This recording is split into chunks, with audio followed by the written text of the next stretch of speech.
शांति भी बहुत आसान नहीं थी। इसका अंजाम क्या होगा ये बाद में पता चलेगा, लेकिन दुनिया इस बात से चौंक गई कि कुछ समय पहले तक युद्ध की दहाड़ लगाने वाले इजरायली प्रधानमंत्री बेंयामिन नेतन्याहू इसके लिए माने कैसे। इसका जवाब जानने के लिए देखिए हमारी ये exclusive report. Just as the United States would not agree to a ceasefire after the bombing of Pearl Harbor or after the terrorist attack of 9/11, Israel will not agree to a cessation of hostilities with Hamas after the horrific attacks of October 7th.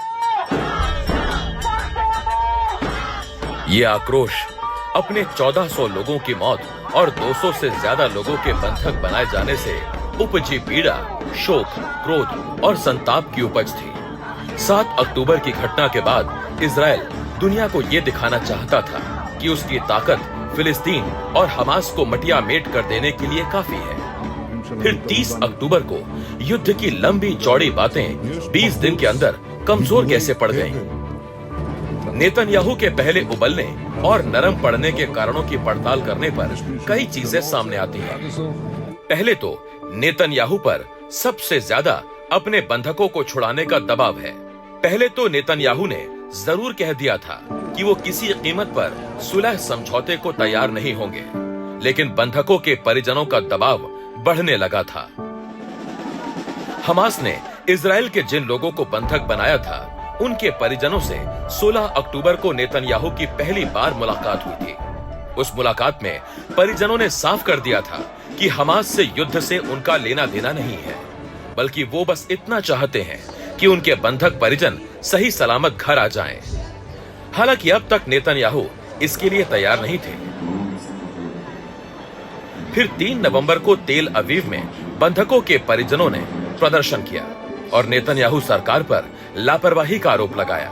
उसके बाद भी कुछ नहीं हुआ तो 18 नवंबर को करीब 30,000 लोगों ने तेल अवीव में प्रदर्शन किया और वहां से यरूशलेम के लिए विरोध मार्च निकाला। अपने ही नागरिकों के बढ़ते विरोध के बाद नेतन्याहू को झुकना पड़ा।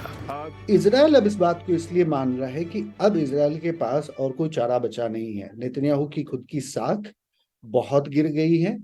बंदियों के परिवार वालों से उन्होंने बचने की बहुत कोशिश की, पर फिर 2 रात पहले उनको उनके साथ मिलना पड़ा। नेतन्याहू को इसलिए भी झुकना पड़ा कि बंधकों को छुड़ाने में उनके सारे सैन्य अभियान नाकाम रहे। ये सही है कि इजराइल ने हमास के खिलाफ पहले दिन ही व्यापक युद्ध छेड़ दिया। 20 दिन के भीतर उसने गाजा पर जमीनी हमला भी कर दिया। गाजा के सबसे बड़े अस्पताल अल शिफा तक को घेर लिया और यहाँ तक कि उसके अंदर बने सुरंग की पहचान भी कर ली। इजराइल के सैनिक चप्पे चप्पे पर घेराबंदी करते रहे, लेकिन बंधकों तक नहीं पहुंच पाए। इसीलिए थक हार कर इस सुलह पर नेतन्याहू को उतरना पड़ा। गुस्से में नेतन्याहू ने गाजा को जाने वाले अंतर्राष्ट्रीय मदद और रसद तथा दवाइयों को भी रोक दिया। इसके कारण जो दुनिया पहले इजराइल के प्रति सहानुभूति रखती थी, वो अचानक मानवीय आधार पर फिलिस्तीन के पक्ष में झुकने लगी। 22 अक्टूबर को भारत ने भी फिलिस्तीनियों के लिए 6.5 टन मेडिकल मदद और 32 टन आपदा राहत सामग्री भेजी थी। 21 अक्टूबर को मिस्र ने दवा और राशन से भरे 600 ट्रक गाजा की तरफ भेजे, लेकिन इजरायली सैनिकों ने उसे जरूरतमंदों तक पहुंचने नहीं दिया। इजराइल के इस अड़ियल रवैये से दुनिया के तमाम देश नाराज हुए, जिसके कारण नेतन्याहू को लचीला रुख अपनाना पड़ा। नेतन्याहू भले ही ये चाहते हो कि इस वॉर को कंटिन्यू करें, लेकिन शायद है कि वहां पर बड़ा इंटरनेशनल प्रेशर रहेगा उनके ऊपर इस वक्त में, और अमेरिका भी अब इस वक्त चाह रहा है, क्योंकि जैसा ब्लिंकन की अगर बात सुने, सेक्रेटरी उन्होंने कहा है कि बहुत ज्यादा लोगों की डेथ हो गई है या उनको इस तरह का डिस्ट्रक्शन हुआ है। तो इंटरनेशनली जो एक तरह का प्रेशर है इजराइल के ऊपर भी है और अमेरिका के ऊपर भी है। नेतन्याहू के झुकने का एक बड़ा कारण यह भी माना जाता है कि वो 4 दिनों की सीजफायर का इस्तेमाल अपनी युद्ध शक्ति को मजबूत करने के लिए कर सकते हैं।